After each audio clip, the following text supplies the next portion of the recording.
Bonjour à tous, je m'appelle Lina Calderon et aujourd'hui je parlerai d'une thématique connue dans l'histoire mondiale et c'est la Renaissance.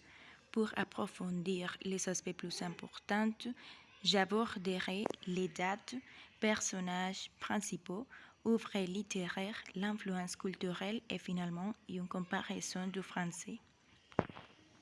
Premièrement, la Renaissance a eu lieu dans le XVIe siècle. D'ici, trois événements importants ont eu lieu à cette époque-là, comme la prépondérance de l'Italie, les succursales de leur compagnie de commerce s'étendent de la mer du Nord à la mer Noire, de la péninsule ibérique au Levant. Aussi les italianismes qui se reflètent nécessairement dans la langue française au moyen des emprunts et l'ordonnance de Villers-Cotterêts de 1539.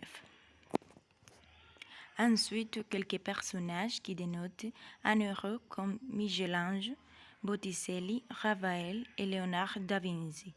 Le peintre mais aussi ingénieur, architecte, savant, philosophe, considéré comme l'une des figures les plus représentatives de l'humanisme italien de cette époque. De plus, dans cette époque, nous montre l'œuvre La naissance de Vénus de Botticelli vers 485. Ce tableau a été en son temps une œuvre révolutionnaire en ce qui représente sans dissimulation, non justifiée par aucune composante religieuse, ainsi qu'un thème mythologique issu de la culture classique gréco-romaine antérieure au christianisme.